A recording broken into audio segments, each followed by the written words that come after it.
ಹೈದರಾಬಾದ್ ವಿರುದ್ಧ ಆಡಿದ ಮೊದಲ ಪಂದ್ಯದಲ್ಲಿ ಭರ್ಜರಿಯಾಗಿ ಹೊಡೆಸಿಕೊಂಡು ಹೊಸ ರೆಕಾರ್ಡ್ ಆರ್ಸಿಬಿ ವಿರುದ್ಧ ಕ್ರಿಯೇಟ್ ಆಗಿತ್ತು.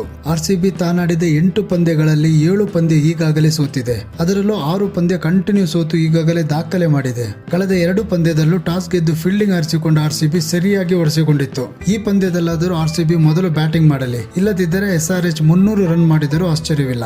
ಕೋಲ್ಕತ್ತಾ ವಿರುದ್ಧದ ಕಳೆದ ಪಂದ್ಯದಲ್ಲಿ ಗೆಲ್ಲಲು ಅವಕಾಶ ಹೆಚ್ಚಿದ್ದರೂ 2 ಓವರ್ಗಳಲ್ಲಿ 4 ವಿಕೆಟ್ ಕಳೆದುಕೊಳ್ಳುವ ಮೂಲಕ ಈಸಿಯಾಗಿ ಗೆಲ್ಲುವ ಪಂದ್ಯವನ್ನು ಕೂಡ ಸೋತಿದ್ದರು. ಆರ್ಸಿಬಿಯಲ್ಲಿ ಬೌಲಿಂಗ್ ನಲ್ಲಂತೂ ದಮ್ಮಿಲ್ಲ, ಇನ್ನು ಇರುವುದೇ ಬ್ಯಾಟಿಂಗ್ ನಲ್ಲಿ. ಅದಕ್ಕೂ ಲಕ್ ಸಾಥ್ ನೀಡ್ತಾ ಇಲ್ಲ. ಇನ್ನು ಇಂದಿನ ಪಂದ್ಯ ಹೈದರಾಬಾದ್ ನ ರಾಜೀವ್ ಗಾಂಧಿ ಇಂಟರ್ನ್ಯಾಷನಲ್ ಸ್ಟೇಡಿಯಂ ನಲ್ಲಿ ನಡೆಯಲಿದೆ. ಆರ್ಸಿಬಿ ಈ ವೆನ್ಯೂನಲ್ಲಿ 11 ಪಂದ್ಯಗಳನ್ನಾಡಿದ್ದು 3ರಲ್ಲಿ ಗೆಲುವು ಸಾಧಿಸಿದೆ.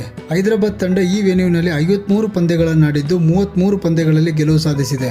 ಆರ್ಸಿಬಿ ಹಾಗೂ SRH ಒಟ್ಟು 24 ಪಂದ್ಯಗಳಲ್ಲಿ ಮುಖಾಮುಖಿಯಾಗಿದ್ದು 13ರಲ್ಲಿ SRH ಗೆದ್ದರೆ 10ರಲ್ಲಿ ಆರ್ಸಿಬಿ ಗೆದ್ದಿದೆ. ಒಂದು ಪಂದ್ಯ ನೋ ರಿಸಲ್ಟ್ ಆಗಿದೆ. ಇನ್ನು ಈ ಗ್ರೌಂಡ್ ನಲ್ಲಿ SRH 6ರಲ್ಲಿ ಗೆದ್ದರೆ ಆರ್ಸಿಬಿ 2ರಲ್ಲಿ ಗೆದ್ದಿದೆ. ಇನ್ನು ಆರ್ಸಿಬಿ ತಂಡದ ಪ್ಲೇಯಿಂಗ್ 11 ನೋಡೋದಾದರೆ ಓಪನರ್ಸ್ ಆಗಿ ಫ್ಯಾಬ್ ಡುಪ್ಲೆಸಿಸ್ ಹಾಗೂ ವಿರಾಟ್ ಕೊಹ್ಲಿ ಆಡಿದರೆ 1 ಡೌನ್ ಸ್ಥಾನದಲ್ಲಿ ವಿಲ್ ಜಾಕ್ಸ್ ಆಡಲಿದ್ದಾರೆ. 4ನೇ ಸ್ಥಾನದಲ್ಲಿ ರಜಿತ್ ಪಟ್ಟಿದಾರ್ ಆಡಿದರೆ 5ನೇ ಸ್ಥಾನದಲ್ಲಿ ಕ್ಯಾಮ್ರನ್ ಗ್ರೀನ್ ಅಥವಾ ಗ್ಲಾನ್ ಮ್ಯಾಕ್ಸ್ವೆಲ್ ರವರಿಗೆ ಇಂದಿನ ಪಂದ್ಯದಲ್ಲಿ ಅವಕಾಶ ನೀಡುವುದು ಉತ್ತಮ. 6ನೇ ಸ್ಥಾನದಲ್ಲಿ ದಿನೇಶ್ ಕಾರ್ತಿಕ್, 7ನೇ ಸ್ಥಾನದಲ್ಲಿ ಮೈಪಾಲ್ ರೋಮ್ರೋರ್, 8ನೇ ಸ್ಥಾನದಲ್ಲಿ ಕರಣ್ ಶರ್ಮಾ, 9ನೇ ಸ್ಥಾನದಲ್ಲಿ ಲಾಕಿ ಫರ್ಗ್ಯೂಸನ್, 10ನೇ ಸ್ಥಾನದಲ್ಲಿ ಎಸ್ ದಯಾಳ್, 11ನೇ ಸ್ಥಾನದಲ್ಲಿ ಮೊಹಮ್ಮದ್ ಸಿರಾಜ್ ಆಡುವ ಸಾಧ್ಯತೆ ಇದೆ. ಹೈದರಾಬಾದ್ ತಂಡದ ಪ್ಲೇಯಿಂಗ್ 11 ನೋಡೋದಾದರೆ ಓಪನರ್ಸ್ ಆಗಿ ಟ್ರಾವಿಸ್ ಹೆಡ್ ಹಾಗೂ ಅಭಿಷೇಕ್ ಶರ್ಮಾ ಆಡಿದರೆ 3ನೇ ಸ್ಥಾನದಲ್ಲಿ ಮ್ಯಾಕ್ರಾಮ್, 4ನೇ ಸ್ಥಾನದಲ್ಲಿ ನಿತೀಶ್ ರೆಡ್ಡಿ, 5ನೇ ಸ್ಥಾನದಲ್ಲಿ ಕ್ಲಾಸನ್, 6ನೇ ಸ್ಥಾನದಲ್ಲಿ ಅಬ್ದುಲ್ ಸಮದ್, 7ನೇ ಸ್ಥಾನದಲ್ಲಿ ಶಾಬಾಜ್ ಅಹಮದ್, 8ನೇ ಸ್ಥಾನದಲ್ಲಿ ಪ್ಯಾಟ್ ಕಮಿನ್ಸ್, 9ನೇ ಸ್ಥಾನದಲ್ಲಿ ಭುವನೇಶ್ವರ್ ಕುಮಾರ್, 10ನೇ ಸ್ಥಾನದಲ್ಲಿ ಜಯದೇವ್ ಉನ್ನತ್ಕಂಡ್, 11ನೇ ಸ್ಥಾನದಲ್ಲಿ ಮಯಾಂಕ್ ಮಾರ್ಕಂಡೆ ಆಡುವ ಸಾಧ್ಯತೆ ಇದೆ.